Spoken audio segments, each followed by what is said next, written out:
When most people read John chapter 4, they see a story about an immoral woman meeting Jesus. And that's certainly part of the story. But if that's all we see, we've missed what John wants us to see. John isn't simply telling us about one woman's conversion. He's telling us that the entire story of the Old Testament is reaching another major turning point. Let's take a second pass. Jesus is traveling through Samaria. He becomes tired and sits beside Jacob's well. At first, that sounds like an ordinary travel detail. But in the Old Testament, wells are rarely just wells. 3 of Israel's greatest love stories begin at a well. Abraham's servant finds Rebekah at a well. Jacob meets Rachel at a well. Moses meets Zipporah at a well. Ancient readers recognize this pattern immediately.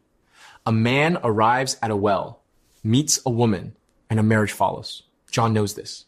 So why does he intentionally place Jesus at a well with a woman? Because Jesus is introducing himself as the true bridegroom, not seeking one earthly bride, but gathering a covenant people who will become his bride. Notice something else.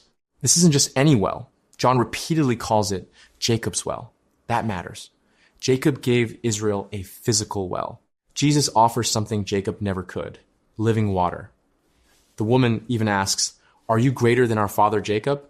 John expects us to answer, yes, infinitely greater. Jacob provided water for thirsty bodies. Jesus provides life for thirsty souls. But what exactly is living water? To us, it sounds poetic. To an Israelite, it sounded familiar. Throughout the Old Testament, God repeatedly describes himself as the source of living water. Jeremiah records God's heartbreaking words. "They have forsaken me, the fountain of living waters." Isaiah invites the thirsty to come freely and drink. Ezekiel sees life-giving water flowing from God's future temple, bringing life wherever it goes. Zechariah prophesies that living waters will flow from Jerusalem when God's kingdom comes. Now listen carefully. Jesus isn't merely offering refreshing spiritual advice. He is claiming to be the fulfillment of every one of those promises. The water promised by the prophets now stands beside a well, asking for a drink. Then the conversation suddenly shifts. Or does it? The woman asks, "Should we worship on this mountain or in Jerusalem?" Many readers think she is changing the subject. She isn't. She's asking the biggest religious question, dividing Jews and Samaritans. Where does God dwell? Where is the true place of worship? Jesus answers with something revolutionary. The hour is coming when true worshipers will worship the Father in spirit and truth. In other words, the debate about mountains is ending because the true temple is no longer a building.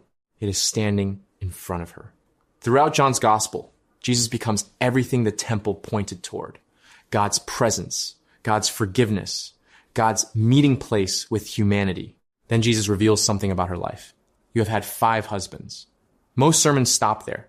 They focus on her broken relationships. And that's important. Jesus sees her completely, yet still offers grace. But there may be another layer. In 2 Kings 17, after the Assyrians conquered Samaria, 5 foreign peoples settled the land, bringing their false gods with them. Some scholars suggest John's readers may hear an echo of Israel's long history of spiritual unfaithfulness.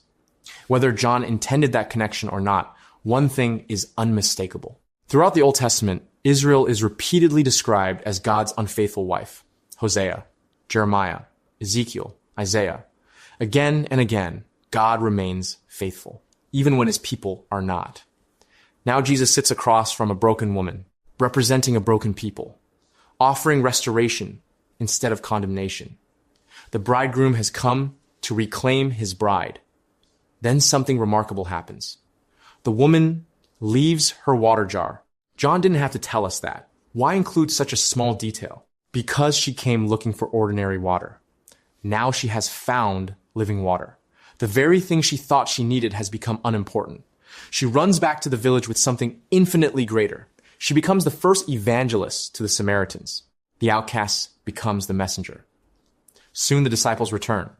Jesus looks toward the approaching crowd and says, "Lift up your eyes. The fields are white for harvest." This isn't just about one village. It's about God's promise to gather the nations. The prophets had spoken of a day when people from every nation would come to know the God of Israel. That day has begun. And remarkably, it begins in Samaria. The people most Jews avoided become some of the first to confess Jesus as Savior of the world. John's message is breathtaking. The bridegroom has arrived. The true temple has arrived. The living water has arrived.